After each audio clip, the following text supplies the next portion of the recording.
सतनाम वाहेगुरु साहिब जियो।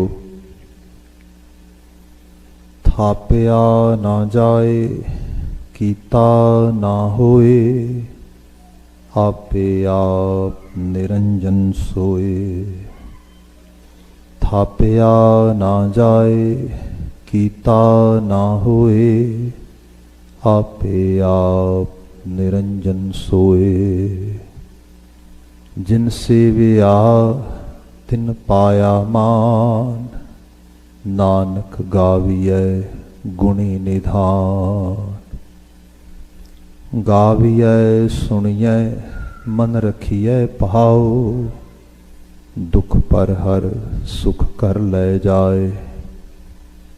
गुरमुख नादं गुरमुख वेदं, गुरमुख रहा समाई। गुर ईश्वर गुर गोरख बर्मा, गुर पार्वती माई। जे हूँ जाना आखा नाही, कहना कथन ना जाई। गुरा इक देह बुझाई, सबना जियां का इक दाता। सो मैं विसर ना जाई। गुरा इक देह बुझाई, सबना जियां का इक दाता। सो मैं विसर ना जाई। वाहिगुरु जी का खालसा, वाहिगुरु जी की फतेह। जुगो जुग अटल शब्द सतगुरु, तन तन गुरु ग्रंथ साहिब जी। गुरुदेव पातशाह जी की अपर अपार बख्शिश शाम समय असी सत्संगत करन दा ये सुभाग प्राप्त कर रहे हाँ।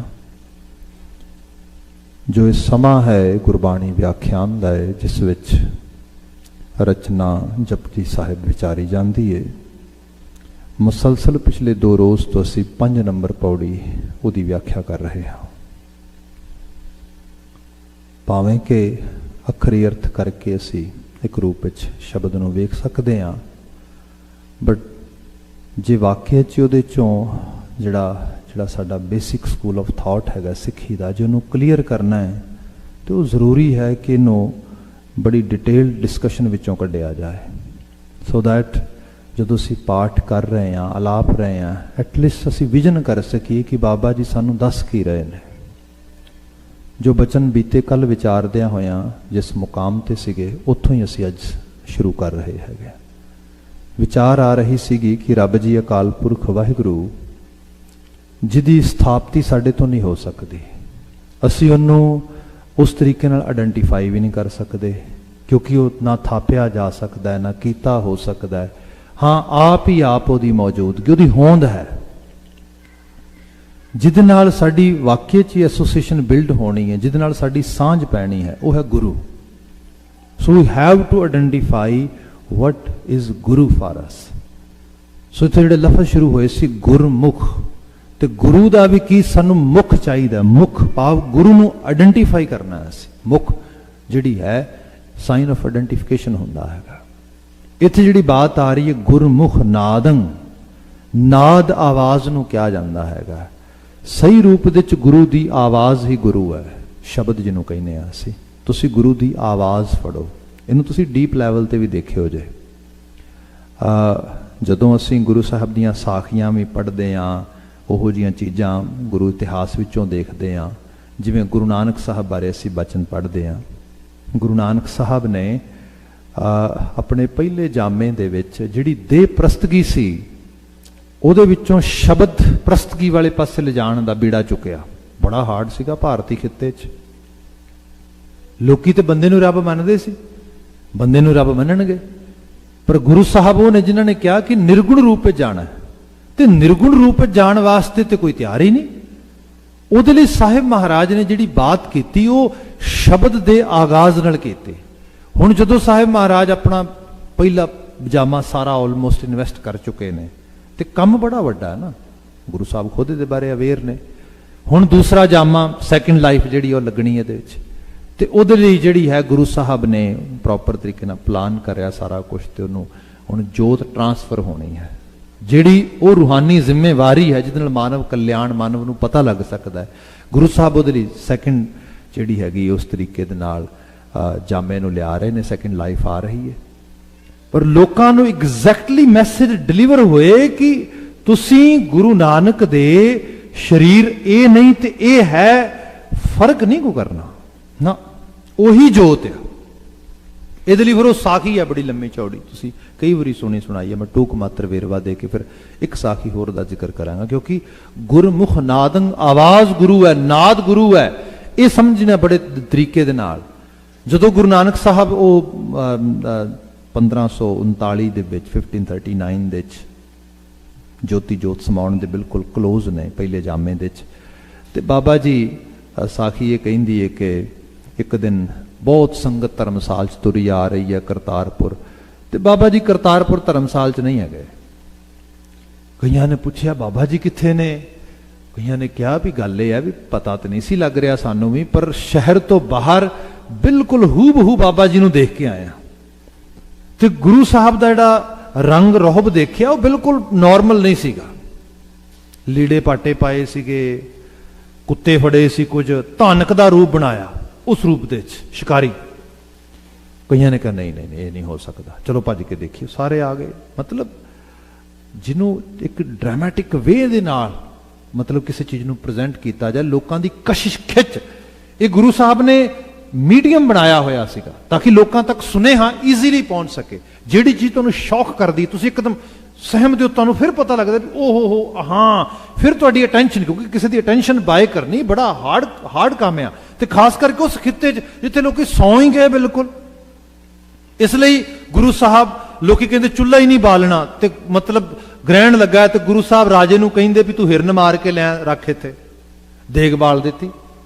ਦੇਖੋ ਕਿੱਡੀ ਵੱਡੀ ਗੱਲ ਆ, ਬਿਲਕੁਲ ਹੀ ਜਿਹੜੀਆਂ ਨੇ ਮਾਸ ਦੇ ਰਿੱਝਣ ਦੀਆਂ ਲਪਟਾਂ ਚੱਲ ਰਹੀਆਂ ਨੇ।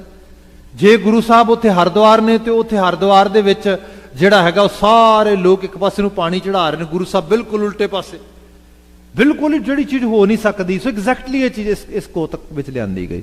ਜਦੋਂ ਉਹਨਾਂ ਨੇ ਕਿਹਾ ਕਿ ਹਾਂ ਇਹ ਦੇਖਿਆ ਹੈਗਾ, ਆਏ ਪਿੱਛੇ ਲੋਕ, ਬੜੀ ਲੰਮੀ ਚੌੜੀ ਸਾਖੀ ਹੈ, ਮੈਂ ਟੂਕ ਮਾਤਰ ਵੇਰ ਵਿੱਚ ਜਿਹੜਾ ਸਮਾਪਤ ਕਰਾਂ ਕਿ ਉਹ ਲੋਕ ਪਿੱਛੇ ਤੁਰੇ, ਗੁਰੂ ਸਾਹਿਬ ਨੇ ਉਹਨਾਂ ਨੂੰ ਥੋੜੀ ਦੂਰ ਤੱਕ ਗਏ। ਜਦੋਂ ਕਾਫੀ ਵੱਡਾ ਹਜ਼ੂਮ ਆ ਰਿਹਾ, ਗੁਰੂ ਸਾਹਿਬ ਇੱਕ ਜਗ੍ਹਾ ਤੇ ਖੜੇ ਹੋਏ ਤੇ ਪਿੱਛੇ ਆਉਣ ਵਾਲਿਆਂ ਨੂੰ ਬਹੁਤ ਕੁਝ ਬੋਲਿਆ। ਕਿਆ ਜਦੋਂ ਕਿਆ ਬੋਲਿਆ ਨਾ, ਅਰਾਊਂਡ ਸਾਰੀ ਗਿਣਤੀ ਛੱਡ ਗਈ, ਚਲੀ ਗਈ, ਥੋੜੇ ਜਿਹੇ ਰਹਿ ਗਏ ਬਿਲਕੁਲ ਪਿੱਛੇ, ਜਿਹੜੇ ਗੁਰੂ ਸਾਹਿਬ ਦੇ ਪੱਕੇ ਸੇਵਕ ਸੀਗੇ। ਫਿਰ ਥੋੜੇ ਅੱਗੇ ਆਏ, ਫਿਰ ਢਿੰਮਾਂ ਸੱਟੀਆਂ, ਫਿਰ ਡੰਡਾ ਵਗਾਇਆ, ਫਿਰ ਅਖੀਰ ਭਾਈ ਲੈਣਾ ਜੀ ਰਹਿ ਗਏ। ਆਪ ਸਭ ਸਾਖੀ ਸੁਣਦੇ ਹੋ, ਜੰਗਲ 'ਚ ਲੈ ਗਏ, ਮੁਰਦਾ ਖਾਣ ਦੀ ਬਾਤ ਤੋਂ ਸਾਰੀ ਹੋਈ। ਅਖੀਰ ਦਿਨ ਗੁਜ਼ਰ ਗਿਆ, ਅਗਲਾ ਦਿਨ ਆਇਆ ਤੇ ਬਾਬਾ ਜੀ ਫਿਰ ਉਸੇ ਤਰੀਕੇ ਨਾਲ ਮੰਜੇ ਤੇ ਬੈਠੇ ਨੇ, ਸੰਗਤਾਂ ਆ ਰਹੀਆਂ ਨੇ ਸਾਰੀਆਂ। ਕਈਆਂ ਨੂੰ ਪਤਾ ਲੱਗਾ, ਕਈ ਵੇਖਣ ਹੀ ਆਏ ਵੀ ਦੇਖੀਏ ਕੱਲ ਕੀ ਬਣਿਆ ਤੇ ਅੱਜ ਕੀ ਹੁੰਦਾ ਹੈਗਾ। ਜਦੋਂ ਦੇਖਿਆ ਵੀ ਨਾਰਮਲ ਆ, ਗੁਰੂ ਸਾਹਿਬ ਤੇ ਉਪਦੇਸ਼ ਕਰ ਰਹੇ ਨੇ, ਉਸ ਰੂਪ ਸੰਗਤ ਬੈਠੀ ਹੈ ਸਾਰੀ, ਭਾਈ ਮਰਦਾਨਾ ਜੀ ਗਾ ਰਹੇ, ਮਤਲਬ ਉਸ ਰੂਪ ਵਿੱਚ ਰਬਾਬੀ ਗਾ ਰਹੇ ਨੇ, ਰਬਾਬੀ ਉਸ ਰੂਪ ਵਿੱਚ ਕੀਰਤਨ ਹੋ ਰਿਹਾ, ਸਭ ਚੀਜ਼ਾਂ ਹੋ ਰਹੀਆਂ ਨੇ। ਖੈਰ ਉਹਨਾਂ ਕਿਹਾ ਕਿ ਅਹਿਸਾਸ ਕਰਾਇਆ ਕਿ ਹਾਂ ਇਹ ਚੀਜ਼ ਬਣ ਗਈ ਹੈਗੀ, ਕਿ ਜ਼ਰੂਰ ਕੱਲ ਕੋਈ ਚੀਜ਼ ਜਿਹੜੀ ਮਿਸ ਕਰ ਗਏ ਅਸੀਂ। ਉਹ ਫਿਰ ਬਾਬਾ ਜੀ ਜਦੋਂ ਸਾਰੇ ਬੈਠੇ ਨੇ, ਸਾਖੀ ਜਾਂ ਉਥਾਨਕਾ ਸਾਨੂੰ ਇਹ ਦੱਸਦੀ ਹੈ ਕਿ ਇਸ ਤੋਂ ਪਹਿਲਾਂ ਕੋਈ ਪੁੱਛਦਾ, ਕਈਆਂ ਦੇ ਮਨ ਵਿੱਚ ਆ ਪੁੱਛੀਏ ਬਾਬਾ ਜੀ ਕੱਲ ਕੀ ਕੌਤਕ ਸੀਗਾ, ਸਾਨੂੰ ਸਮਝ ਨਹੀਂ ਲੱਗਾ। ਬਾਬਾ ਜੀ ਆਪ ਹੀ ਕਹਿਣ ਲੱਗੇ, ਸੰਗਤ ਜੀ ਵੈਸੇ ਤਾਂ ਤੁਸੀਂ ਸਾਨੂੰ ਬੜਾ ਪਿਆਰ ਕਰਦੇ ਹੋ, ਸਨੇਹ ਕਰਦੇ ਹੋ ਇੰਨਾ ਜ਼ਿਆਦਾ, ਕੱਲ ਕੀ ਹੋਇਆ? ਤੁਸੀਂ ਸਾਨੂੰ ਕੱਲਿਆਂ ਨੂੰ ਛੱਡ ਕੇ ਤੁਰ ਗਏ। ਉਹਨਾਂ ਚੋਂ ਕੁਝ ਮੋਤਬੇਰ ਸੱਜਣ ਅੱਗੇ ਖੜੇ ਹੋਏ, ਹੱਥ ਜੋੜੇ, ਕਹਿਣ ਲੱਗੇ ਬਾਬਾ ਜੀ ਸਾਨੂੰ ਨਹੀਂ ਪਤਾ, ਅਸੀਂ ਕੱਲ ਦਾ ਕੌਤਕ ਨਹੀਂ ਸਮਝ ਸਕੇ। ਗੁਰੂ ਨਾਨਕ ਸਾਹਿਬ ਕਹਿੰਦੇ ਨਹੀਂ, ਇਸ ਤਰ੍ਹਾਂ ਨਹੀਂ, ਐਗਜ਼ੈਕਟਲੀ ਦੱਸੋ ਹੋਇਆ ਕਿ ਅਸਲ ਵਿੱਚ ਵਾਪਰਿਆ ਕਿ ਤੁਸੀਂ ਕਿਉਂ ਛੱਡ ਕੇ ਚਲੇ ਗਏ? ਕਹਿਣ ਲੱਗੇ ਉਹਨਾਂ ਚੋਂ ਇੱਕ ਸੱਜਣ ਕਹਿੰਦੇ ਕਿ ਬਾਬਾ ਜੀ ਗੱਲ ਇਹ ਹੈ, ਅਸੀਂ ਆਉਂਦੇ ਹਾਂ ਤੁਹਾਡੇ ਕੋਲ ਰੱਬੀ ਬਾਣੀ ਸੁਣਨ ਵਾਸਤੇ, ਰੱਬੀ ਬਾਣੀ, ਰੱਬੀ ਬਚਨ, ਅਲਾਹੀ ਬੋਲ ਤੁਹਾਡੇ ਕੋਲੋਂ। ਕੱਲ ਜਦੋਂ ਤੁਸੀਂ ਸਾਨੂੰ ਉੱਥੇ ਖੜੇ ਹੋ ਕੇ ਜੋ ਬੋਲਿਆ ਉਹ ਸਾਨੂੰ ਗਵਾਰਾ ਨਹੀਂ ਗਿਆ, ਸਾਨੂੰ ਚੰਗਾ ਨਹੀਂ ਲੱਗਾ, ਇਸ ਕਰਕੇ ਅਸੀਂ ਚਲੇ ਗਏ। ਬਾਬਾ ਜੀ ਕਹਿੰਦੇ ਇੱਕ ਵਾਰੀ ਫਿਰ ਦੁਹਰਾਓ ਇਸ ਗੱਲ ਨੂੰ, ਜਿਹੜੀ ਗੱਲ ਕਹੀ ਉੱਚੀ ਸਾਰੀ ਸਾਰਿਆਂ ਨੂੰ ਪਤਾ ਲੱਗੇ। ਕਹਿੰਦੇ ਜੀ ਕੱਲ ਅਸੀਂ ਰੋਜ਼ ਆਉਂਦੇ ਹਾਂ ਤੁਹਾਡੇ ਕੋਲ ਰੱਬੀ ਬਾਣੀ ਸੁਣਨ ਵਾਸਤੇ, ਰੱਬੀ ਬਚਨ ਸੁਣਨ ਵਾਸਤੇ, कल जिहड़े तुसीं बचन कहे और रब्बी बचन सानू नहीं लगे, इस करके असीं चले गए। बाबा जी कहिंदे बस इस गल नूं घुट के फड़ लो, यही गल तुहाडे काम दी है। तुहाडा ते मेरा रिश्ता शरीर दा नहीं हैगा ना, तुहाडा ते मेरा रिश्ता बाणी दा रिश्ता हैगा। अज तक ਉਹ बचन ਉਹ बोल ਇਹ शरीर ਵਿੱਚੋਂ ਤੁਹਾਨੂੰ पहुंच रहे ਸੀਗੇ, ਇਹ शरीर ਉਹਦੀ ਪੈਰਵਾਈ ਕਰ ਰਿਹਾ ਸੀਗਾ, ਤੁਸੀਂ ਇਸ शरीर ਦੇ ਨਾਲ ਸਾਂਝ ਰੱਖੀ ਸੀਗੀ। ਅੱਜ ਤੋਂ ਬਾਅਦ ਇਹੀ ਬੋਲ ਇਹੀ ਬਚਨਾਂ ਦੀ ਪੈਰਵਾਈ ਆ शरीर ਕਰੇਗਾ। ਭਾਈ ਲੈਣਾ ਜੀ ਨੂੰ ਖੜਾ ਕਰਤਾ, ਇਹ ਮੈਂ ਮਾਈਨਸ ਹੋ ਗਿਆ ਵਿੱਚੋਂ। ਦੇ ਪ੍ਰਸਤਗੀ ਕੱਢਣੀ ਕੋਈ ਸੌਖਾ ਕੰਮ ਥੋੜਾ ਹੈਗਾ। ਲੋਕੀ ਤੇ ਮਤਲਬ ਘਰਾਂ ਥਾਵਾਂ ਤੇ ਤੁਸੀਂ ਦੇਖੋ, ਸੀ ਤੇ ਆਪਣੇ ਜਿਹੜਾ ਹੈਗਾ ਘਰਾਂ 'ਚ ਫੋਟੋਆਂ ਲਾ ਤੇ ਸਾਰਾ ਕੁਝ ਉਸ ਰੂਪ ਦੇ 'ਚ ਅਜੇ ਵੀ ਸ਼ਬਦ ਗੁਰਮੁਖ ਨਾਦੰ, ਨਾਦ ਹੀ ਗੁਰੂ ਹੈ, ਆਵਾਜ਼ ਹੀ ਗੁਰੂ ਹੈ, ਸ਼ਬਦ ਹੀ ਗੁਰੂ ਹੈ। ਗੁਰੂ ਦੀ ਆਇਡੈਂਟੀ ਜਿਹੜੀ ਹੈ, ਆਇਡੈਂਟੀਟੀ ਹੈਗੀ ਇਹ ਗੁਰੂ ਦਾ ਸ਼ਬਦ ਹੀ ਹੈ। ਇਹ ਬਾਤ ਇੱਥੇ ਸਮਝ ਆਉਂਦੀ ਹੈ। ਮੈਂ ਦੂਸਰੀ ਸਾਖੀ ਤੁਹਾਡੇ ਸਾਹਮਣੇ ਛੋਟੀ ਜਿਹੀ ਬਿਆਨ ਕਰਦਾ। ਜਦੋਂ ਗੁਰੂ ਹਰਕ੍ਰਿਸ਼ਨ ਸਾਹਿਬ ਜੋਤੀ ਜੋਤ ਸਮਾ ਗਏ ਦਿੱਲੀ, ਤੇ ਕਿਹਾ ਗਿਆ ਬਾਬਾ ਬਕਾਲੇ। ਪਤਾ ਲੱਗਾ ਵੀ ਬਕਾਲੇ ਜਿਹੜਾ ਹੈਗਾ ਇਸ ਰੂਪ ਦੇ 'ਚ ਜਿਹੜਾ ਹੈਗਾ ਕੋਈ ਜੋਤ ਹੈ। ਤੇ ਉੱਥੇ ਇਤਿਹਾਸ ਤੁਸੀਂ ਪੜ੍ਹਦੇ ਸੁਣਦੇ ਹੋ, ਕਿਉਂਕਿ ਇਤਿਹਾਸ ਮੈਂ ਕਹਿ ਰਿਹਾ, ਪਰ ਇਤਿਹਾਸ ਵੀ ਨਹੀਂ, ਆਲਮੋਸਟ ਪ੍ਰੈਜ਼ੈਂਟ ਹੀ ਕਹਿ ਲਓ। 300 350 ਸਾਲ ਪੁਰਾਣੀਆਂ ਗੱਲਾਂ ਕਿੰਨੀਆਂ ਕੁ ਪੁਰਾਣੀਆਂ ਹੁੰਦੀਆਂ ਨੇ। ਇਹ ਕੋਈ ਬਹੁਤੀਆਂ ਪੁਰਾਣੀਆਂ ਨੇ ਹੈਗੀਆਂ। ਸਾਡੀਆਂ ਜਿਹੜੀਆਂ ਬਹੁਤੀਆਂ ਲਿਖਤਾਂ ਨੇ ਉਹ ਜ਼ਿਆਦਾਤਰ ਅੰਗਰੇਜ਼ਾਂ ਦੀਆਂ ਲਿਖਤਾਂ 'ਚ ਅਸੀਂ ਕਾਪੀ ਕਰ ਰਹੇ ਹਾਂ, ਈਸਟ ਇੰਡੀਆ ਕੰਪਨੀ 'ਚੋਂ। ਬਾਬਾ ਬੰਦਾ ਸਿੰਘ ਬਹਾਦਰ ਵਾਲੀ ਜਿੰਨੀ ਦਿੱਲੀ ਦੇ 'ਚ ਕਤਲੋਗਾਰਤ ਹੋਈ, ਉਹਦੇ ਮਾਸ ਨੋਚਣ ਤੋਂ, ਉਹਦੇ ਬੱਚੇ ਦਾ ਕਲੇਜਾ ਕੱਢ ਕੇ ਮੂੰਹ 'ਚ ਪਾਉਣ ਤੋਂ, ਸਾਰੇ ਕਾਸੇ ਨੂੰ ਇਹ ਈਸਟ ਇੰਡੀਆ ਕੰਪਨੀ ਦੇ ਡਾਕੂਮੈਂਟਸ ਵਿੱਚੋਂ ਅਸੀਂ ਜਿਹੜਾ ਹੈਗਾ ਉਹ ਹਿਸਟੋਰੀਅਨ ਕੋਡ ਕਰਦੇ ਨੇ। ਜੇ ਹਿਸਟੋਰੀਅਨਸ ਉੱਥੋਂ ਉਹ ਡਾਕੂਮੈਂਟਸ ਨਾ ਹੁੰਦੇ, ਕਿਸੇ ਨੇ ਬਲੀਵ ਹੀ ਨਹੀਂ ਸੀ ਕਰਨਾ। ਲੋਕਾਂ ਕਹਿੰਦੇ ਸਿੱਖ ਝੂਠ ਬੋਲਦੇ ਨੇ। ਜਿਹੜੀ ਤੁਸੀਂ ਹਕੀਕਤ ਸਿੰਘ ਰਾਏ ਦੀ ਉਹ ਜਿਹੜੀ ਸਾਖੀ ਸੁਣਦੇ ਨਾ, 14 ਸਾਲ ਦਾ ਬੱਚਾ ਜਿਹਦੀ ਮਾਂ ਛੁਡਾ ਕੇ ਲਿਆਈ ਉਸ ਰੂਪ ਵਿੱਚ ਕੋਤਵਾਲ ਨੂੰ ਆ ਕੇ, ਉਹਦੀ ਜਿਹੜੀ ਹੈ ਰਿਹਾਈ ਦਾ ਫਰਮਾਨ ਉਹਨੇ ਜਿਹੜਾ ਹੈ ਫਰਕਸੀਰ ਤੋਂ ਲਿਆਂਦਾ ਕਢਵਾ ਕੇ, ਤੇ ਕਿਹਾ ਮੇਰੇ ਬੱਚੇ ਨੂੰ ਛੱਡ ਦਿਓ, ਬੇਵਾ ਮਾਂ ਵਾ ਤੇ ਇਹ ਬੱਚਾ ਮੇਰਾ ਹੈਗਾ। ਉਹ ਹਕੀਕਤ ਸਿੰਘ ਰਾਏ ਕਹਿੰਦਾ ਨਾ ਨਾ ਨਾ, ਇਹ ਮੇਰੀ ਮਾਂ ਹੀ ਨਹੀਂ ਹੈਗੀ ਜਿਹਦੇ ਆਖੇ ਛੱਡ ਰਹੇ ਹੋ ਤੁਸੀਂ। ਇਹ ਕਿਸੇ ਸਾਡੇ ਬੰਦੇ ਨੇ ਨਹੀਂ ਲਿਖਿਆ, ਐਕਚੁਅਲੀ ਅੰਗਰੇਜ਼ ਏਲਚੀ ਨੇ ਲਿਖਿਆ ਹੈਗਾ। ਉਹਨੇ ਇਸ ਚੀਜ਼ ਨੂੰ ਜਿਹੜਾ ਹੈਗਾ ਕਲਮਬੱਧ ਕੀਤਾ। ਜੇ ਉਹਨੇ ਨਾ ਕੀਤਾ ਹੁੰਦਾ ਕਿਸੇ ਨੇ ਨਹੀਂ ਸੀ ਮੰਨਣਾ। ਇਹ ਉੱਥੋਂ ਹਿਸਟਰੀ ਦਾ ਡਾਕੂਮੈਂਟ ਆਇਆ, ਉਹਨੂੰ ਬਾਅਦ ਦੇ ਵਿੱਚ ਇਸ ਤਰੀਕੇ 'ਚ ਕੋਡ ਕੀਤਾ। ਇਸੇ ਕਰਕੇ ਉਹ ਸਤਲੁਜ ਤੇ ਆ ਕੇ ਬੈਠੇ ਰਹੇ ਤੇ ਉਹ ਵੇਟ ਵੀ ਕਰਦੇ ਰਹੇ, because they have been actually seen all those things, ਵੀ ਕਿਸ ਕਿਸਮ ਦੇ ਨਾਲ ਇਹਨਾਂ ਦੇ ਪੁਰਖੇ ਤੇ ਬਜ਼ੁਰਗ ਤੇ ਕਿੱਥੋਂ ਨਿਕਲ ਕੇ ਆਏ ਨੇ ਇਹ ਲੋਕ। ਤੇ ਵੀ ਸੱਚਾਈ ਹੈ। ਜਦੋਂ ਫਿਰ ਵਾਰਸ ਵਿੱਚ ਵੀ ਗਏ ਤਾਂ ਉਹਨਾਂ ਨੂੰ ਪਤਾ ਲੱਗ ਗਿਆ ਵੀ ਉਹ it's not easy task to actually fight with them, no. ਫਿਰ ਉਹਨਾਂ ਨੇ ਹਰ ਐਕਸਟੈਂਟ ਤੇ ਹਰ ਚੀਜ਼ ਯੂਜ਼ ਕੀਤੀ, ਗਲਤ ਤੋਂ ਗਲਤ, ਮਾੜੀ ਤੋਂ ਮਾੜੀ, ਜਿਸ ਰੂਪ ਵਿੱਚ ਗਦਾਰੀ ਕਹਿ ਲਓ, ਹਰ ਚੀਜ਼ ਕਹਿ ਲਓ। ਸੋ ਜਿਹੜੀ ਛੋਟੀ ਜਿਹੀ ਬੇਨਤੀ ਕਰ ਰਿਹਾ ਸੀਗਾ ਕਿ ਉਹਨਾਂ ਨੇ ਜਿਹੜੇ ਡਾਕੂਮੈਂਟ ਸਾਡੇ ਵਾਸਤੇ ਜਿਹੜੇ ਨੇ ਫਾਈਲ ਕੀਤੇ ਨੇ ਇਸ ਤਰੀਕੇ ਨਾਲ। ਜਿਹੜੀ ਹੁਣ ਇਹ ਘਟਨਾ ਹੈ ਵਾਪਰਦੀ ਬਾਬਾ ਬਕਾਲਾ ਦੇ ਵਿੱਚ, ਕਿ ਗੁਰੂ ਸਾਹਿਬ ਨੇ ਕਿਹਾ ਬਾਬਾ ਬਕਾਲੇ 22 ਮੰਜੀਦਾਰ ਮੰਜੀਆਂ ਲਾ ਕੇ ਬਹਿ ਗਏ। ਕਹਿਣ ਲੱਗੇ ਜੀ ਮੈਂ ਵੀ ਗੁਰੂ ਹਾਂ, ਮੈਂ ਵੀ ਗੁਰੂ ਹਾਂ, ਮੈਂ ਵੀ ਗੁਰੂ ਹਾਂ। ਬਹੁਤਿਆਂ ਨੇ ਗੁਰੂ ਸਾਹਿਬ ਦੀਆਂ ਪੁਰਾਣੀ ਜਿਹੜੀ ਪਹਿਲੀ ਬਾਣੀ ਉਚਾਰੀ ਗਈ ਸੀ ਆਦ ਗ੍ਰੰਥ ਦੀ, ਉਹਦੀਆਂ ਪੋਥੀਆਂ ਵੀ ਕੋਲ ਰੱਖੀਆਂ ਨੇ, ਆਦ ਗ੍ਰੰਥ ਰੱਖਿਆ ਕੋਲ, ਜਿਨ੍ਹਾਂ 'ਚ ਧੀਰਮਲ ਸੀਗਾ, ਹੋਰ ਵੀ ਸੀਗੇ। ਉਹ ਕਹਿੰਦੇ ਦੇਖੋ ਜੀ ਮੈਂ ਗੁਰੂ ਖਾਨਦਾਨ ਵਿੱਚੋਂ ਹਾਂ, ਧੀਰਮਲ ਆ, ਮੇਰਾ ਜਿਹੜਾ ਹੈਗਾ ਗੁਰੂ ਮਹਾਰਾਜ ਦੇ ਨਾਲ ਜਿਹੜਾ ਹੈਗਾ ਬਾਬਾ ਗੁਰਦਿੱਤਾ ਜੀ ਦੇ ਔਲਾਦ ਹੈਗਾ, ਤੇ ਇਸ ਕਰਕੇ ਮੇਰਾ ਤੇ ਹੱਕ ਬਣਦਾ, ਸੋ ਮੈਂ ਹੀ ਗੁਰੂ ਹਾਂ। ਇਹ ਸਾਰੀ ਬਾਤ ਇਸ ਰੂਪ ਵਿੱਚ ਫੈਲ ਰਹੀ, ਸਾਰੀ ਉਸ ਰੂਪ ਵਿੱਚ। ਹੁਣ ਇਹਦੇ 'ਚ ਮਸਲਾ ਇਹ ਆਇਆ ਕਿ ਅਸਲ 'ਚ ਗੁਰੂ ਕੌਣ ਆ। ਸੰਗਤ ਵਾਸਤੇ ਬੜੀ ਵੱਡੀ ਮੁਸ਼ਕਲ ਬਣ ਗਈ। ਹੁਣ ਸੰਗਤ ਲਈ ਜਦੋਂ ਇਸ ਕਿਸਮ ਦੀ ਸਾਰੀ ਮੁਸ਼ਕਲ ਬਣੀ, ਤੇ ਫਿਰ ਉਹਦੇ 'ਚ ਸੰਗਤ ਵਿੱਚ ਇੱਕ ਚਰਚਾ ਵੀ ਚੱਲੀ, ਜਿਹਦੇ 'ਚ ਅਸੀਂ ਗੁਰੂ ਲਾਧੋ ਦਾ ਸੰਕਲਪ ਭਾਈ ਮੱਖਣ ਸ਼ਾਹ ਦੇ ਰੂਪ ਵਿੱਚ ਦੇਖਦੇ ਹਾਂ ਸਾਰੇ ਦਾ ਸਾਰਾ।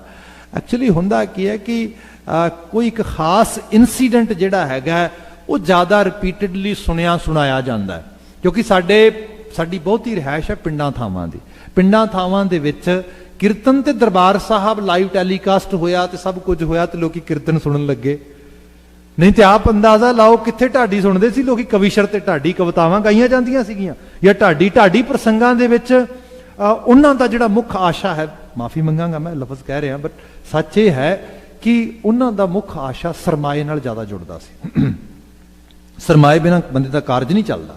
ਤੇ ਜਦੋਂ ਜਿਹੜੀਆਂ ਸੰਸਥਾਵਾਂ ਦੀ ਡਿਊਟੀ ਲਾਈ ਜਾਏ, ਜਿਵੇਂ SGPC ਐਕਟ ਬਣਿਆ, ਸ਼੍ਰੋਮਣੀ ਗੁਰਦੁਆਰਾ ਪ੍ਰਬੰਧਕ ਕਮੇਟੀ, ਉਸ ਐਕਟ ਨੂੰ ਬਣਾਇਆ ਤੇ ਇਸ ਕਰਕੇ ਗਿਆ ਸੀਗਾ ਕਿ ਇਹ ਜਿਹੜੀ ਸੰਸਥਾ ਹੈ ਇਹ ਗੁਰਦੁਆਰਿਆਂ ਦੀਆਂ ਜ਼ਮੀਨ ਜਾਇਦਾਦਾਂ ਸੰਭਾਲੇਗੀ।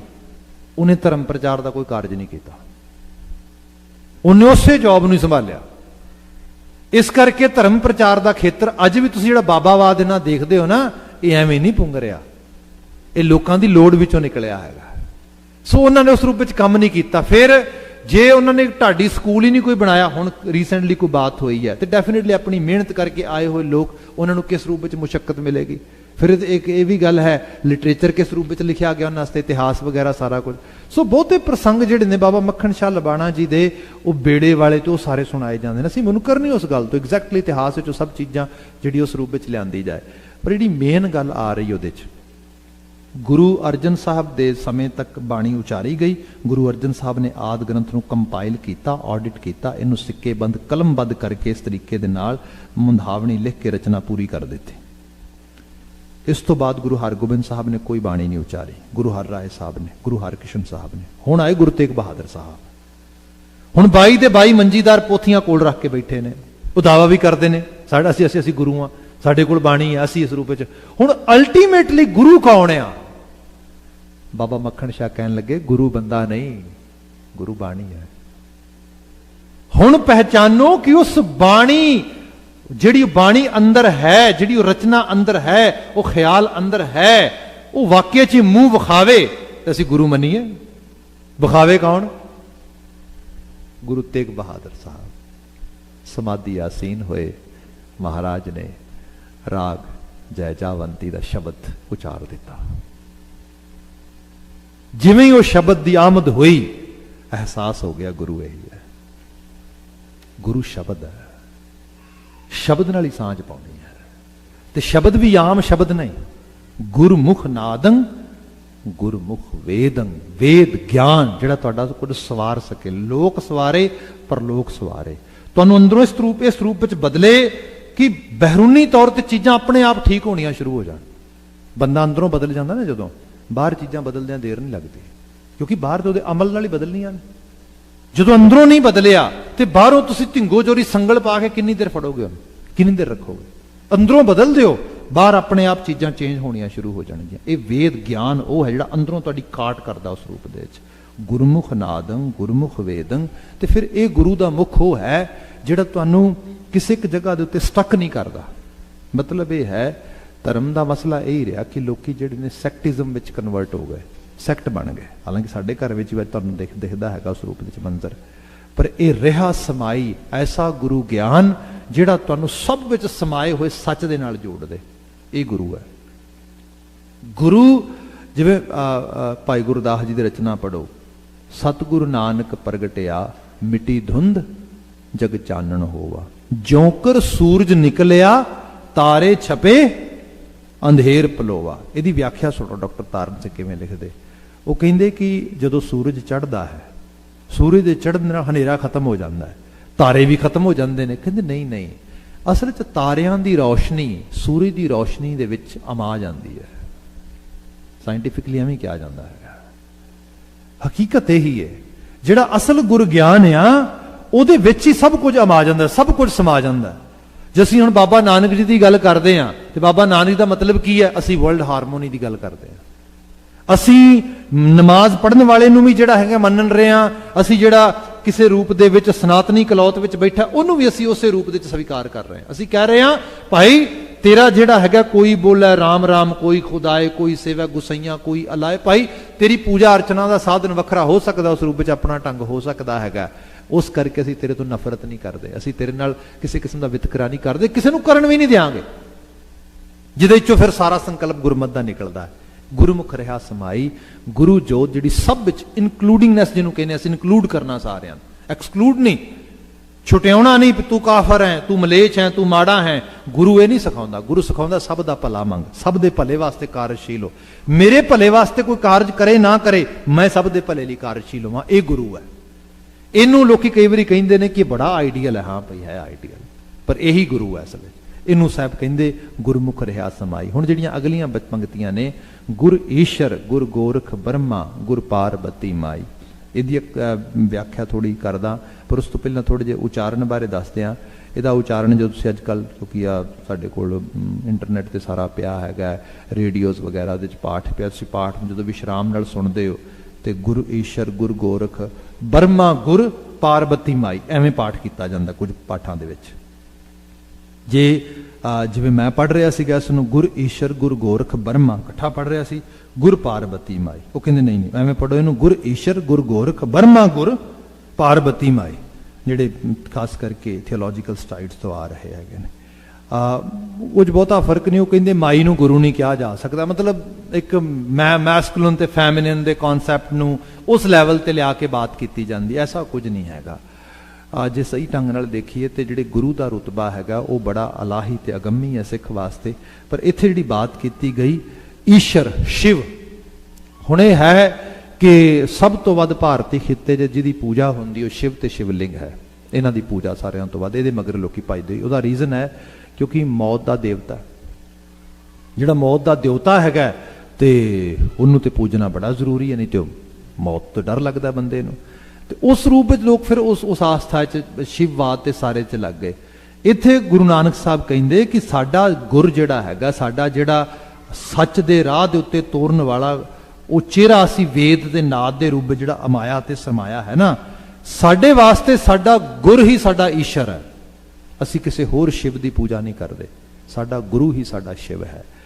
ਇਹ ਕਿਵੇਂ ਲਿਆ ਜਾਏ, ਇਹਦੇ ਫਿਲਾਸਫੀਕਲ ਵੇ ਨਾਲ ਕਈ ਐਂਗਲਸ ਨੇ, ਪਰ ਇੱਕ ਛੋਟਾ ਜਿਹਾ ਤਰੰਗ ਤੁਹਾਡੇ ਸਾਹਮਣੇ ਬਿਆਨ ਕਰਾਂ। ਜਿਵੇਂ ਬਚਨ ਅਸੀਂ ਪੜ੍ਹਦੇ ਹਾਂ, ਸ਼ਬਦ ਮਰਹੋ ਫਿਰ ਜੀਵੋ ਸਦ ਹੀ, ਤਾਂ ਫਿਰ ਮਰਨ ਨਾ ਹੋਈ।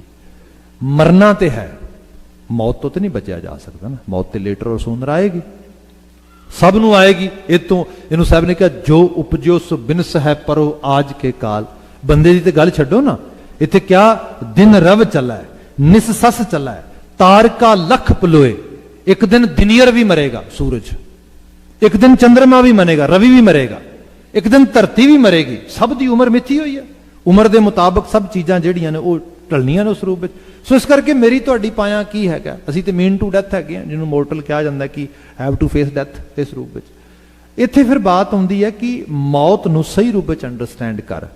ਜੇ ਇਹਨੂੰ ਸਿੰਪਲ ਕਰਕੇ ਦੱਸਾਂ, ਸ਼ਾਇਦ ਬੀਤੇ ਕੱਲ੍ਹ ਉਸ ਤੋਂ ਪਿਛਲੇ ਰੋਜ਼ ਕਿਤੇ ਬਾਤ ਹੋ ਰਹੀ ਸੀ, ਅਸੀਂ ਸਾਰੇ ਦੇ ਸਾਰੇ ਨਾ ਧਰਤੀ ਦੀ ਟੌਪ ਸੋਇਲ ਆ, ਮਿੱਟੀ, ਕਿਉਂਕਿ ਜੋ ਆ ਹੈ ਸਰੀਰ ਤੁਹਾਡੇ ਸਾਹਮਣੇ, ਜਿੱਦਣ ਇਹਦੀ ਪੈਦਾਇਸ਼ ਹੋਈ ਸੀਗੀ, ਪੈਦਾਇਸ਼ ਤੇ ਹੋਈ ਸੀਗੀ ਕੋਈ 5, 7, 8 ਪਾਉਂਡ ਹੋਏਗਾ ਵੇਟ, 3-4 ਕਿਲੋ, ਇਦੋਂ ਵੱਧ ਤੇ ਨਹੀਂ ਹੋਏਗਾ, ਪਰ ਉਹ 3-4 ਕਿਲੋ ਵੀ ਜਿਹੜੇ ਪਾਉਂਡ ਵੇਟ ਬਣਿਆ ਉਹ ਵੀ ਮਿੱਟੀ ਖਾ ਖਾ ਕੇ ਬਣਿਆ।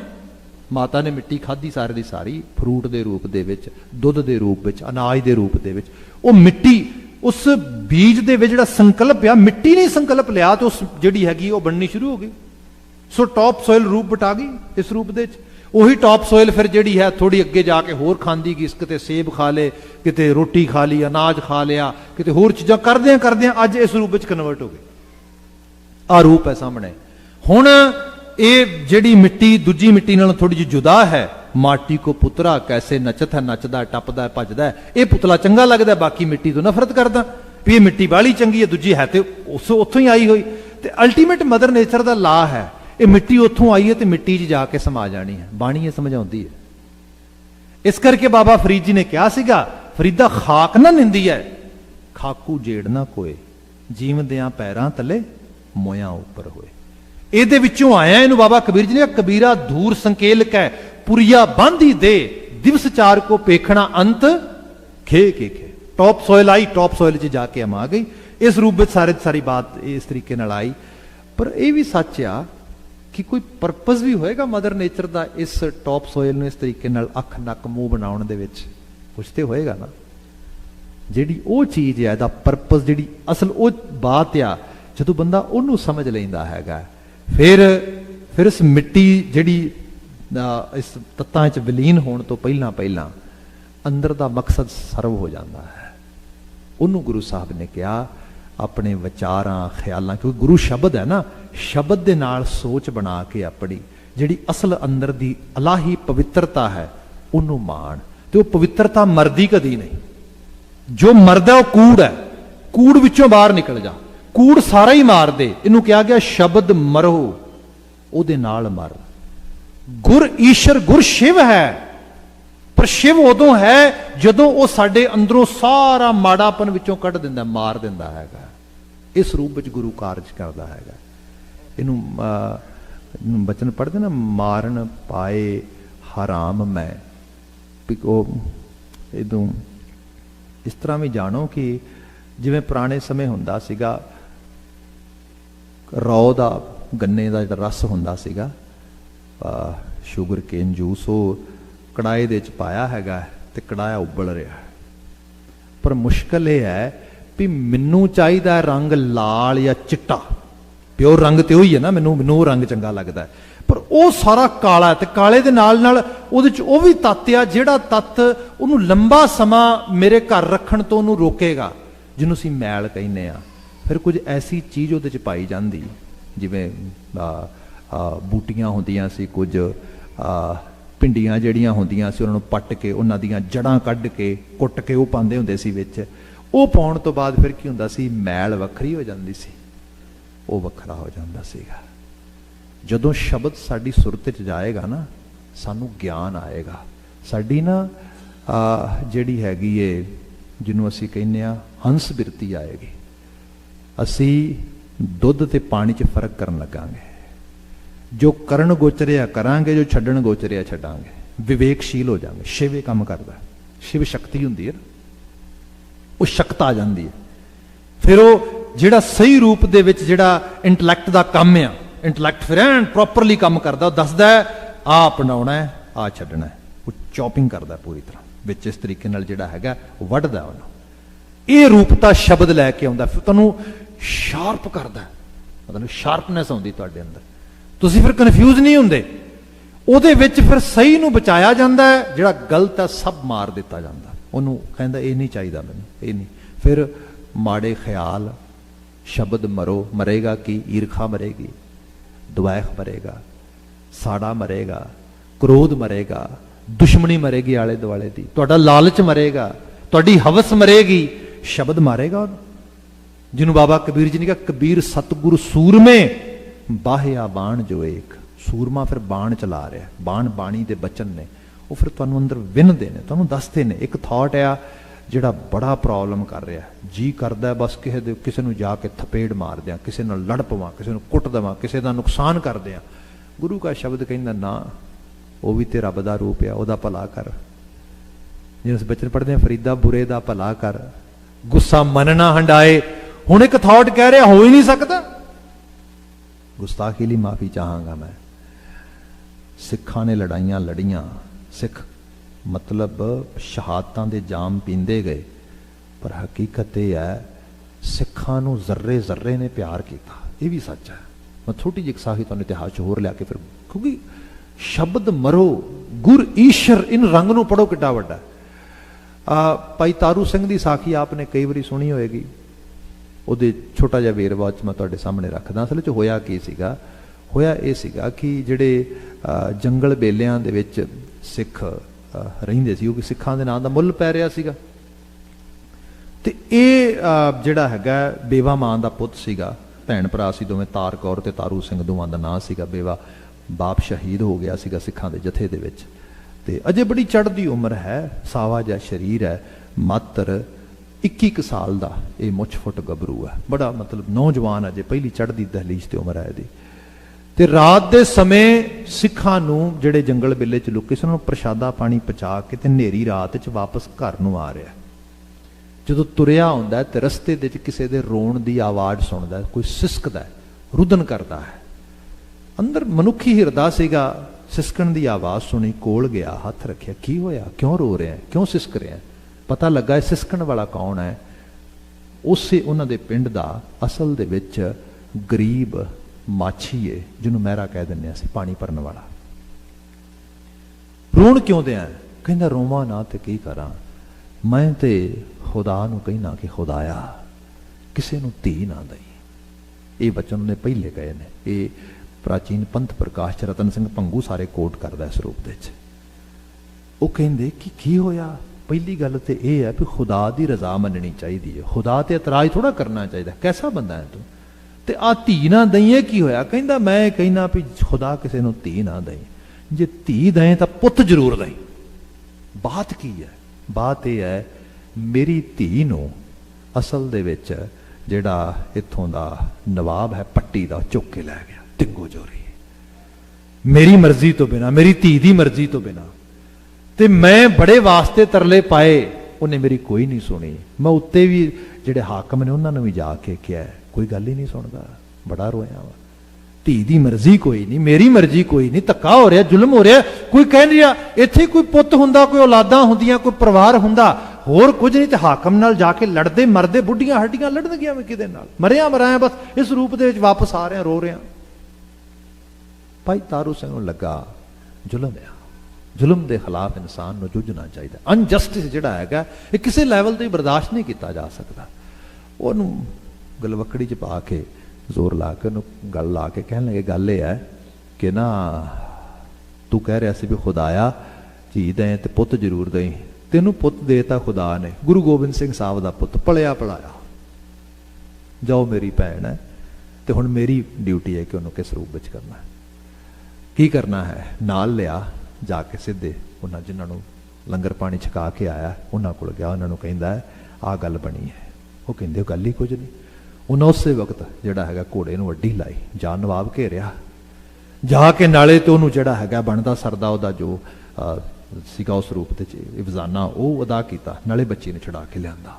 हुण आखिरकार मुगलिया हाकम है तो उस हाकम दे नाल इस किस्म की बात होए, वो सीधा लाहौर गया। वो कहता असीं नहीं तुहाडी जाके सिख राज करन, सिख जो मर्जी करन, उन्हां दी मर्जी चलदी, सानूं कोई पुछदा ही नहीं गा। आ सारी बात हुई। कहंदा होया की? कहंदा होना की है जिहड़ा हैगा इस रूप दे विच भाई तारू सिंह दी सारी बात हुई, तुहानूं सारी कहानी सुनाई। उन्हां कहा गल ही कुछ नहीं, ये पूले पिंड दी बात सारे। कहंदे कोई नहीं। उन्हें उस वक्त वड्डी कुमक जिहड़ी है फौज दी वो पूले पिंड भेजती, पिंड घेर लिया आके तारू सिंह नूं हाज़र करो।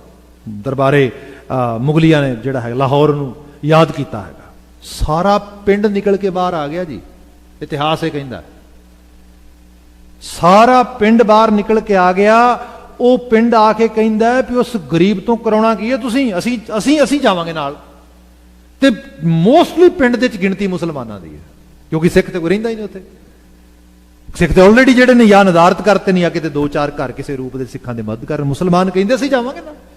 ਉਹਨੂੰ कौन होंदा ले जाण वाला, ਉਹਦਾ कसूर की है। अखीर जो मसला किसी लैवल ते ना सुलझिया तो फिर जिहड़ा खास करके उन्हां दा रसालेदार सीगा जिहड़ी सारी टुकड़ी दा, उन्हें फिर यह कहा कहंदे जी मैं तुहानूं वादा करदा सूबेदार ने इहनूं मिलना ही है, बस वो इहनूं एक वारी वेखना ही चाहुंदा। कचहरी दा काम है, कानून दा मसला आ, सिर्फ एक वारी जाके उहनूं मिलाउणा ही है। वादा मैं करदा वां कि मैं इहनूं वापस पिंड छड्ड के जावां। ਉਹਨੂੰ ਫਿਰ ਉਹਨੂੰ ਇਸ ਰੂਪ ਦੇ ਵਿੱਚ ਲੈ ਕੇ ਤੇ ਲਾਹੌਰ ਚਲੇ ਗਏ। ਜਦੋਂ ਲਾਹੌਰ ਗਏ ਤੇ ਜਾਂਦਿਆਂ ਨਾਲ ਉਹਨਾਂ ਨੇ ਜਾ ਕੇ ਇਹ ਬਾਤ ਸੂਬੇਦਾਰ ਨੂੰ ਦੱਸੀ ਕਿ ਗੱਲ ਇਹ ਹੈ, ਇਹਨੂੰ ਲੈ ਕੇ ਕਿਵੇਂ ਆਏ ਆ ਸਾਨੂੰ ਪੁੱਛ, ਅਸੀਂ ਤੇ ਪੰਚਾਇਤੀ ਸਾਲਸੀ ਕਰਕੇ ਬੜੀ ਮੁਸ਼ਕਲ। ਉਹਨੂੰ ਅੱਗ ਲੱਗ ਗਈ ਵੀ ਹੋਇਆ ਤੇ ਹੋਇਆ ਕਿਵੇਂ ਆਖਰਕਾਰ, ਇਹ ਨਹੀਂ ਹੋ ਸਕਦਾ। ਇਹ ਕਿਵੇਂ ਵੀ ਇੱਕ ਸਿੱਖ ਨੂੰ ਇੰਨਾ ਸਾਡੇ ਮੁਸਲਮਾਨ ਸਾਡੇ ਮੁਗਲ ਇੰਨਾ ਪਿਆਰ ਕਰਨ। ਹਾਂ ਕਿਉਂ ਨਾ ਕਰਨਗੇ, ਕਿਉਂਕਿ ਸਿੱਖ ਨੇ ਆਪਣੇ ਅੰਦਰੋਂ सब बुराइयां मार दी ने। सिख बिल्कुल पवित्र हो गया है, खालिस शुद्ध रूप नूं हर कोई प्यार करेगा तो कुदरत भी फिर उहदे नाल हुंदी, ये भी चेते रखो। आप इतिहास पढ़दे हो, उन्हें क्या इहदी दिख जिहड़ी है ना ये नाल प्रमोट हुंदी है, गुरु प्रमोट हुंदा है, क्यों गुरु का मुख बनता है, चेहरा बनता है, ये विचार फैलदा है। एक कम करो इहदा रूप ही तोड़ दिओ इहदे कोलों। फिर उन्हें क्या सीगा, उन्हें क्या सी जे वाकया च इन्नी जुल्म करन लगा ना, जालम बनन लगा है, तो फिर स्वाद तो तां आ कि तू मेरे केसां नूं बदले मेरा खोपर लाए, मैं दवांगा जान अपनी। उन्हें कहा ला दे, खोपर ला के उहदे हत्थां च रखिया गया सीगा। 21 दिन लगातार मुसलसल उस पीड़ा दे विचों निकलिया सीगा। पर यह भी सच आ उस नवाब नूं भी जुत्ती दी नोक ते अगे ला के लैके गया सी। ये पवित्रता है।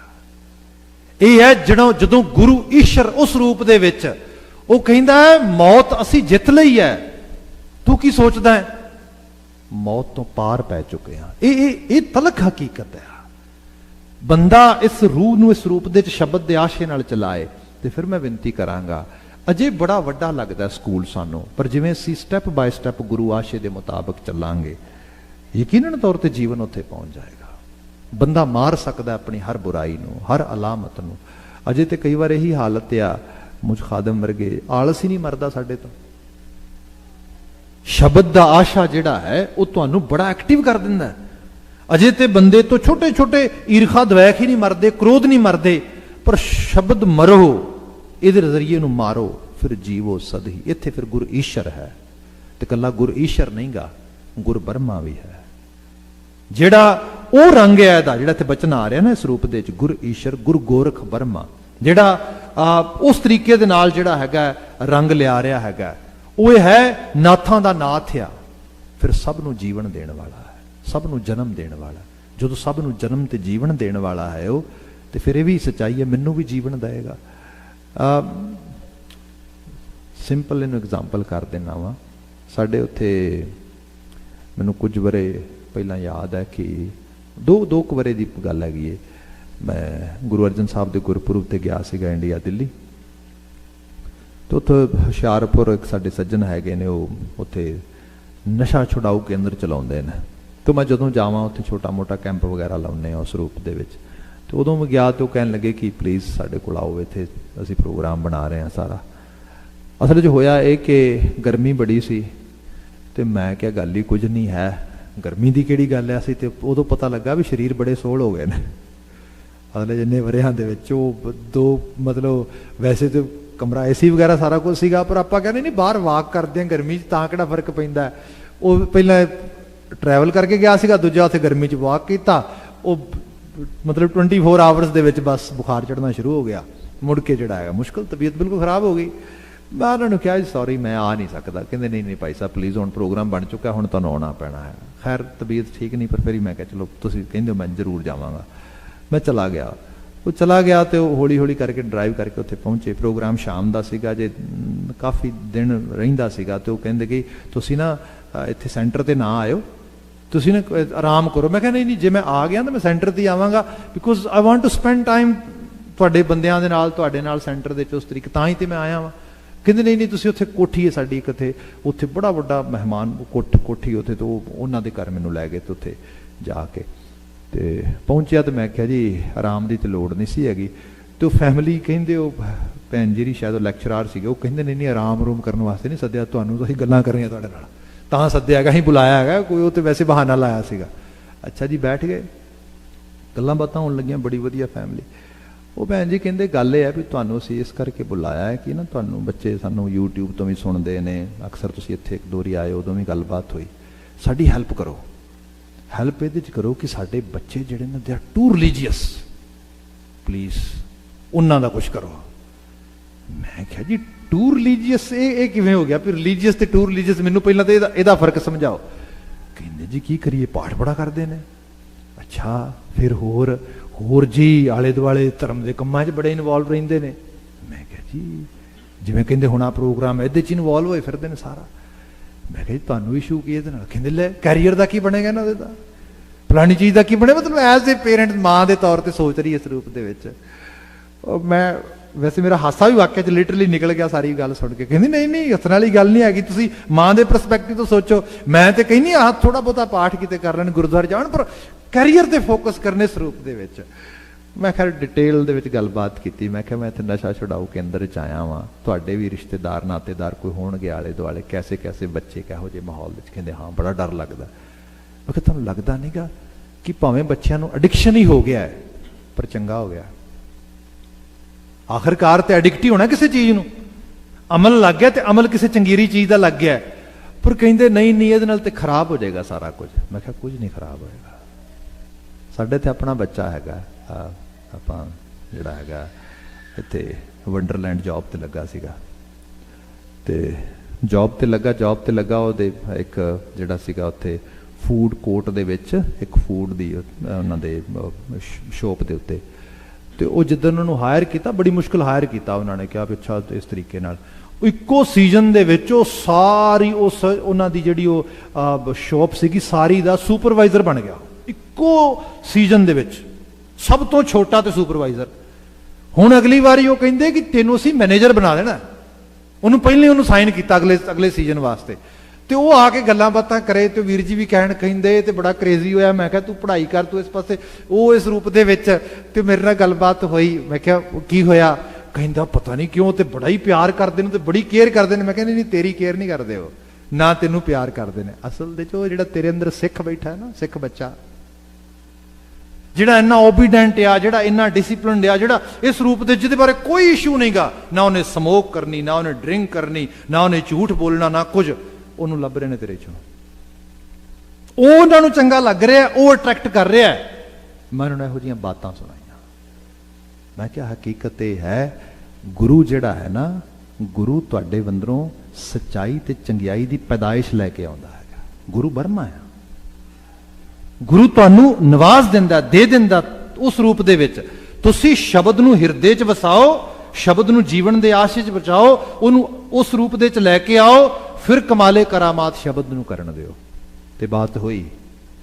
ਹੁਣ ਸਾਡਾ ਉਹ ਬੱਚਾ ਜਿਹੜਾ ਇੱਥੇ ਤੁਸੀਂ ਦੇਖਦੇ ਹੋ, ਟੋਰਾਂਟੋ ਪੁਲਿਸ ਵਿੱਚ ਕਾਫੀ ਚਿਹਰਾ ਬਣਿਆ ਹੈਗਾ ਬੱਚਾ, ਉਹ ਸਟੂਡੈਂਟ ਰਿਹਾ, ਮੇਰੇ ਕੋਲ ਆਉਂਦਾ ਰਿਹਾ, ਤੇ ਕਮਾਲ ਦਾ ਬੱਚਾ, ਤਬਲਾ ਬੜਾ ਵਧੀਆ ਵਜਾਉਂਦਾ।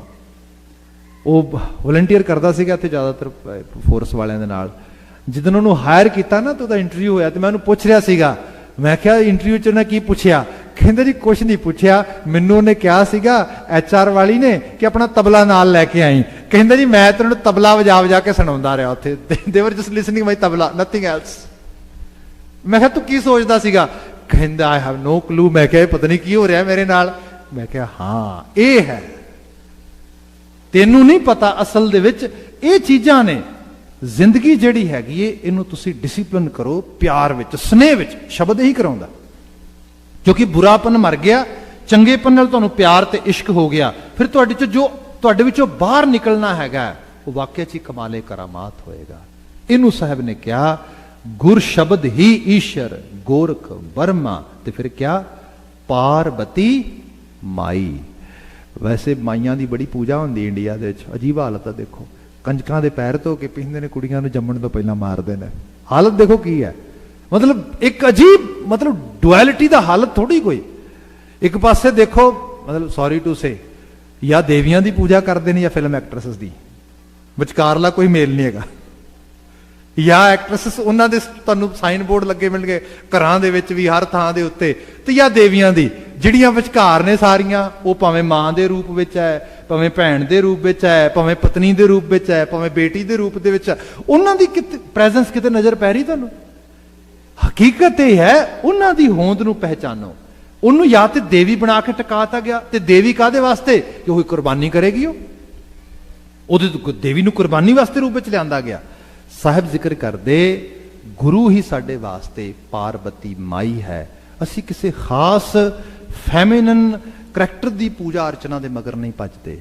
ਅਸਲ ਵਿੱਚ ਜਿਹੜੀਆਂ ਫੈਮਿਨਨ ਵੈਲਿਊਜ਼ ਨੇ, ਔਰਤ ਦੇ ਹਕੂਕ ਦੀ ਗੱਲ ਆ। ਇੱਕ ਰੰਗ ਹੋਰ ਦੇਖੋ ਤੁਸੀਂ, ਗੁਰੂ ਹਰਗੋਬਿੰਦ ਸਾਹਿਬ, ਉਹਨਾਂ ਨੇ ਭਾਰਤੀ ਖਿੱਤੇ ਦੇ ਵਿੱਚ ਇੱਕ ਸਭ ਤੋਂ ਵੱਡੀ ਮਿੱਥ ਤੋੜੀ। ਮਿੱਥ ਇਹ ਤੋੜੀ ਕਿ ਜਦੋਂ ਦਾ ਮੁਹੰਮਦ ਗੌਰੀ ਜਿੱਤਿਆ ਆ ਕੇ, ਪ੍ਰਿਥਵੀ ਰਾਜ ਚੌਹਾਨ ਨੂੰ ਮਾਰਿਆ ਉਹਨੇ, ਇੱਥੇ ਆ ਕੇ ਉਹਨੂੰ ਅਰੈਸਟ ਕੀਤਾ, ਮਾਰਿਆ ਤੇ ਉੱਥੇ ਲਿਜਾ ਕੇ ਉਹਨੇ। ਉਸ ਤੋਂ ਬਾਅਦ ਭਾਰਤੀ ਖਿੱਤੇ 'ਚ ਇਹ ਗੱਲ ਪੱਕੀ ਹੋ ਗਈ, ਮੁਗਲ ਅਜੇ ਨੇ, ਹਰਾਇਆ ਨਹੀਂ ਜਾ ਸਕਦਾ ਬਿਲਕੁਲ ਵੀ। ਅੱਜ ਤੇ ਹਿਸਟਰੀ ਡਿਫਰੈਂਟ ਪਰਸਪੈਕਟਿਵ ਤੋਂ ਲਿਖੀ ਜਾ ਰਹੀ ਹੈ ਨਾ। ਅਜੇ ਤੱਕ ਕਮਿਊਨਿਸਟਾਂ ਦੇ ਪੁਆਇੰਟ ਆਫ ਵਿਊ ਤੋਂ ਜਾਂ ਯੂਰੋਸੈਂਟਰਿਕ ਵਿਊ ਨਾਲ ਲਿਖੀ ਸੀਗੀ। ਹੁਣ ਉਹ ਜਿਹੜੀ ਹੈ, ਹੁਣ ਉਹ ਬਿਲਕੁਲ ਸ਼ੈਫਰਨ ਮਾਈਂਡਡ ਹੋ ਕੇ ਲਿਖਣ ਲੱਗੇ ਨੇ, ਭਗਵਾ ਕਰਨ ਵਿੱਚੋਂ। ਹੁਣ ਟੋਟਲੀ ਡਿਫਰੈਂਟ ਆਏਗੀ ਤੁਹਾਡੇ ਸਾਹਮਣੇ। ਹੁਣ ਇਸ ਤੋਂ ਬਾਅਦ ਤੁਸੀਂ ਇੱਕ ਥਰਡ ਫੇਸ ਦੇਖੋਗੇ, ਜਿਹਦੇ ਖਿਲਾਫ ਉਹਨਾਂ ਦੇ ਉਹ ਹਿਸਟੋਰੀਅਨਸ ਬੋਲ ਰਹੇ ਨੇ, ਜਿਨ੍ਹਾਂ ਨੂੰ ਕਦੀ ਅਸੀਂ ਲੋਕਾਂ ਨੇ ਸ਼ਾਇਦ ਕਦੀ ਐਕਸੈਪਟ ਵੀ ਨਹੀਂ ਕੀਤਾ ਹੋਣਾ, ਵੀ ਨਹੀਂ ਇਹ ਸਹੀ ਨਹੀਂ ਪੁਆਇੰਟ ਆਫ ਵਿਊ ਜਿਹੜਾ ਹੈਗਾ, ਪੁਆਇੰਟ ਆਫ ਵਿਊ ਪੇਸ਼ ਕਰਦੇ। ਜਿਵੇਂ ਰੋਮੀਲਾ ਥਾਪਰ ਆ, ਜਾਦੂ ਸਰਕਾਰ ਆ, ਇੰਦਰ ਭੂਸ਼ਣ ਬੈਨਰਜੀ ਹੈ, ਅਸੀਂ ਮੋਸਟਲੀ ਐਕਸੈਪਟ ਨਹੀਂ ਕਰਦੇ। ਅਸੀਂ ਕਹਿੰਦੇ ਆ ਇਹ ਠੀਕ ਨਹੀਂ ਲਿਖ ਰਹੇ, ਪਰ ਫਿਰ ਵੀ ਕਿਤੇ ਉਹ ਥੋੜੇ ਬਹੁਤੇ ਰਿਐਲਿਟੀ ਦੇ ਨੇੜੇ ਹੋਣਗੇ। ਪਰ ਹੁਣ ਤੇ ਬਿਲਕੁਲ ਹੀ ਆਪੋਜ਼ਿਟ ਹੋਏਗਾ ਨਾ ਉਹਦੇ ਤੋਂ, ਜਿਹੜਾ ਹੁਣ ਹਾਲਤ ਬਣ ਰਹੀ। ਪਰ ਜਿਹੜੀ ਮੈਂ ਛੋਟੀ ਜਿਹੀ ਬੇਨਤੀ ਕਰਨ ਲੱਗਾ ਸੀਗਾ, ਜੇ ਅਸੀਂ ਹਿਸਟਰੀ ਨੂੰ ਸਹੀ ਸਿਨੈਰੀਓ ਵਿੱਚ ਦੇਖੋ, ਐਗਜ਼ੈਕਟਲੀ ਸਹੀ ਰੂਪ ਦੇ ਵਿੱਚ, ਸਾਡੇ ਚੋਂ ਬਹੁਤਿਆਂ ਨੇ ਦੇਖੀ ਹੋਣੀ ਹੈ ਮੂਵੀ ਪਦਮਾਵਤੀ। ਹਾਲਾਂਕਿ ਮੂਵੀ ਅੱਜ ਦੇ ਜਿਹੜੇ ਹਿੰਦੂ ਸੈਂਟੀਮੈਂਟਲਸ ਕਹੇ ਜਾਂਦੇ ਨੇ, ਉਹਨਾਂ ਨੂੰ ਕੇਟਰ ਕਰਨ ਵਾਸਤੇ ਬਣਾਈ ਗਈ ਹੈ। That is not a historical movie. That movie has been produced for profit. Their only one mission is to make money. And for that, they have to cater those kind of actually audience, those kind of viewers.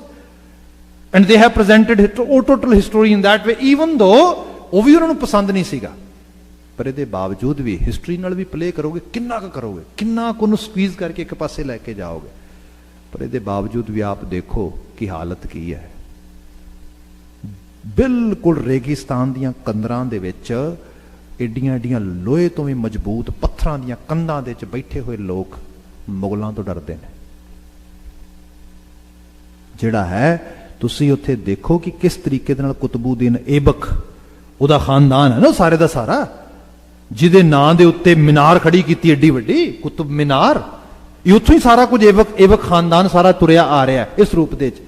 ਉਸ ਤੋਂ ਬਾਅਦ ਤੁਸੀਂ ਕੋਈ ਇਹ 1300 ਸਾਲ ਤੇ ਅੱਗੇ ਆ ਜਾਓ, ਤੁਸੀਂ 1600 ਸਾਲ ਦੇ 300 ਸਾਲ ਬਾਅਦ, ਜਦੋਂ ਤੱਕ ਤੇ ਮੁਗਲ ਬਿਲਕੁਲ ਹੀ ਛਾ ਗਏ, ਹਾਲਾਤ ਹੀ ਖਤਮ ਹੋ ਗਏ, ਲੋਕੀ ਕਹਿੰਦੇ ਵੀ ਹੋ ਹੀ ਨਹੀਂ ਸਕਦਾ ਕੁਝ ਵੀ ਇਸ ਰੂਪ ਦੇ ਵਿੱਚ। ਮਾਫੀ ਮੰਗਾਂਗਾ ਮੈਂ ਕੋਈ ਉਸ ਰੂਪ ਵਿੱਚ ਬਿਆਨ ਨਹੀਂ ਕਰਦਾ, ਪਰ ਜਿਹੜਾ ਡਾਟਾ ਹੈਗਾ ਉਹਨੂੰ ਕੌਣ ਝੁਠਲਾਏਗਾ। ਕਵੀ ਹੋਏ ਗੋਸਵਾਮੀ ਪੰਡਿਤ ਤੁਲਸੀਦਾਸ ਜੀ, ਰਾਮਚਰਿਤ ਮਾਨਸ ਲਿਖੀ, ਬੜਾ ਕਮਾਲ ਦਾ ਗ੍ਰੰਥ ਲਿਖਿਆ ਉਹਨਾਂ ਨੇ, ਬੜਾ ਕਮਾਲ ਦਾ ਲਿਖਿਆ, ਬ੍ਰਾਹਮਣੀ ਧਾਰਾ ਦੇ ਸੋਚ ਨੂੰ ਸਾਹਮਣੇ ਰੱਖ ਕੇ। ਉਹਨਾਂ ਦੇ ਕੋਲ ਕੁਝ ਬੰਦੇ ਗਏ ਤੇ ਉਹਨਾਂ ਨੇ ਕਿਹਾ ਕਿ ਦੇਖੋ ਤੁਸੀਂ ਇੰਨਾ ਵਧੀਆ ਲਿਖਦੇ ਹੋ, ਲੋਕਾਂ ਨੂੰ ਇੰਨਾ ਸੋਹਣਾ, ਲੋਕਾਂ ਨੂੰ ਪੜ੍ਹਨਾ ਚੰਗਾ ਲੱਗਦਾ ਹੈ, ਅਸੀਂ ਇਹ ਚਾਹੁੰਦੇ ਹਾਂ ਕਿ ਤੁਸੀਂ ਇੰਨਾ ਵੀ ਦੱਸੋ ਕਿ ਜਿਹੜੇ ਆ ਰਾਜੇ ਮੁਗਲ ਯਵਨ ਬਣ ਕੇ ਸਾਡੇ ਸਿਰਾਂ ਤੇ ਬੈਠੇ, ਕੁਝ ਇਹਨਾਂ ਬਾਰੇ ਵੀ ਲੋਕਾਂ ਨੂੰ ਦੱਸੋ। ਤੇ ਉਹਨੇ ਆਪਣੀਆਂ ਚੌਪਾਇਆਂ 'ਚ ਲਿਖਿਆ, ਕਹਿੰਦਾ ਨ੍ਰਿਪ ਕੋ ਭਏ ਹਮੇ ਕਿਆ ਲਾਗਤ, ਰਾਜਾ ਕੋਈ ਹੋਏ ਸਾਨੂੰ ਕੀ ਪਰਵਾਹ ਆ, ਸਾਨੂੰ ਨਾ ਕੋਈ, ਅਸੀਂ ਕੇਅਰ ਕਿਉਂ ਕਰੀਏ।